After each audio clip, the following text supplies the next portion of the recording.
have not been perfect, but when it comes to the financial management of this city, we have done extremely well. Mayor Sylvester Turner pushing back hard against reports he will leave the city of Houston in precarious financial condition. That criticism has come from both outgoing City Controller Chris Brown and the Greater Houston Partnership, which both report the end of federal pandemic relief funding and billions in unaddressed liabilities will present major challenges for Turner's successor.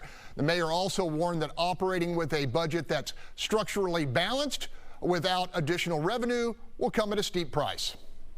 You are going to cut police, fire, and municipal workers.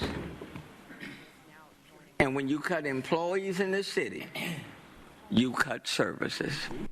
Panel, the mayor suggested critics are trying to write his legacy before he's even left office. Bill King, is it a legacy or just the record? Look, you know, what the Greater Houston Partnership said is nothing new. Chris Brown has said it for 8 years. Will Jones, his own chief financial officer, has been saying we're running a structurally unbalanced budget. For the entire time he's been in that position. This is nothing new, folks. The only reason we didn't hit a wall is because in the last 2 years, get this, in the last 2 years, we've received $4 billion from the federal government primarily in all kinds of relief packages. That's the only reason that the city has this $400 million surplus right now. It's a little bit alarming to me that after getting $4 billion, all you have left is $400 million, but that's another topic. But here's the thing. They keep talking about we're going to have to cut stuff because or get new revenue. The city's revenue is up dramatically for the last decade. Property taxes are up. Water rates have doubled in the last 2 or 3 years.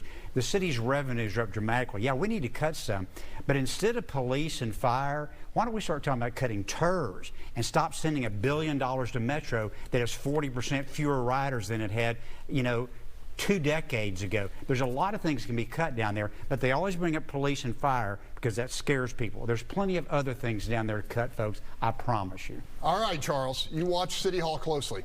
Yeah, I mean, I agree with everything Bill said, and the mayor always points out that he's had 7 federally declared disasters. Well, with that came 7 federally declared relief funds, and he's been able to use that ever since. And if you remove those funds and the costs incurred from those disasters, we still wouldn't be on a good fiscal footing. So to argue that this is better than ever and we're in the greatest position is just untrue. And it's for the next mayor to figure out. And that's why we need to start asking candidates for both mayor and council what the future is going to be, because this mayor is going to leave it behind for the rest of us. I got to give Wayne 20 seconds, 30 seconds. 20 seconds. Bill is absolutely right. All the TERS money goes to the rich folks, not the poor folk. And that needs to stop. Metro, I said years ago that the Uptown thing was the biggest waste of money. I was there. Done by a bunch of rich folks just trying to get taxpayers to pay for their water and sewer improvements and stuff. So I got to tell you, we've been hiding the ball, this mayor has, for years, playing games, right? So it wasn't on his watch. He screwed over the firefighters, too. All right. Okay. Real quick, I mean, I've got to go to break. Okay. Can I talk about that after break? Yeah, okay.